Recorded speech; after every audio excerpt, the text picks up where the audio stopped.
കരമന അഖിൽ കൊലക്കേസിൽ പ്രധാന പ്രതികളിൽ ഒരാൾ കൂടി പിടിയിലായിരിക്കുന്നു. കൊലപാതകത്തിൽ നേരിട്ട് പങ്കാളിയായ വിനീതാണ് പിടിയിലായത്.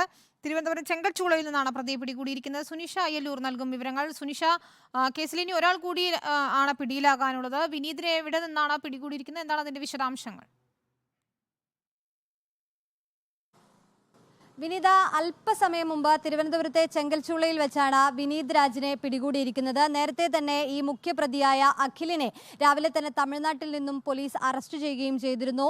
ഇയാളിലൂടെ നടത്തിയ ഈ സൂചനയിലൂടെ ലഭിച്ചതിലൂടെ നടത്തിയ അന്വേഷണത്തിലാണ് ഇപ്പോൾ വിനീതിലേക്ക് കൂടി അന്വേഷണം എത്തിയത്. അങ്ങനെയാണ് ഇയാളെ കൂടി ഇപ്പോൾ അറസ്റ്റ് ചെയ്തിരിക്കുന്നത്. ഇനി ഈ കേസിൽ മുഖ്യപ്രതികളായിട്ടുള്ളത് ഒരാളാണ്. അയാൾക്കായുള്ള അന്വേഷണം പോലീസ് ഊർജിതമാക്കിയിട്ടുണ്ട്. നേരത്തെ തന്നെ ഈ CCTV ദൃശ്യങ്ങളിൽ കാണുന്നത് പോലെ 3 പേരായിരുന്നു ഈ അഖിലിനെ കൊലപ്പെടുത്തുന്നത്. ആ നേരിട്ട് കൊലയിൽ പങ്കാളിത്തമുള്ള ഈ 3 പേർക്കായും അന്വേഷണം ഊർജിതമാക്കിയിരുന്നു. അതിൽ 2 പേർ ഇപ്പോൾ പിടിയിലായിട്ടുണ്ട്. പിന്നാലെ തന്നെ ഗൂഢാലോചന കേസുമായി ബന്ധപ്പെട്ട് 3 പേരെ അറസ്റ്റ് ചെയ്തിരുന്നു.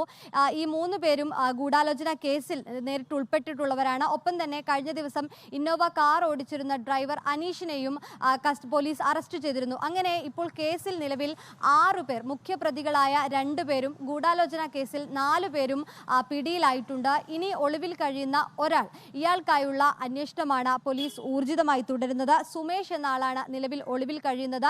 ഇയാൾക്കായി പോലീസ് ഊർജിതമാക്കിയിട്ടുണ്ട്. ചില സംശയങ്ങൾ, ഇയാൾ എവിടെയുണ്ട് എന്നതടക്കമുള്ള സംശയങ്ങൾ പോലീസിന് ലഭിച്ചിട്ടുണ്ട് എന്നതാണ് ലഭിക്കുന്ന സൂചന. അങ്ങനെയെങ്കിൽ ഉടൻ തന്നെ ഇയാളെ പിടികൂടാൻ, ഇയാളിലേക്ക് കൂടി എത്താൻ കഴിയുമെന്നൊരു ആത്മവിശ്വാസത്തിൽ തന്നെയാണ് അന്വേഷണ സംഘമുള്ളത്. അങ്ങനെയെങ്കിൽ ഈ കേസുമായി ബന്ധപ്പെട്ട് അഖിൽവധ കേസിലെ എല്ലാ പ്രതികളെയും ഉടൻ പിടികൂടാൻ കഴിയുമെന്നാണ് നേരത്തെ പറഞ്ഞിരുന്നത്.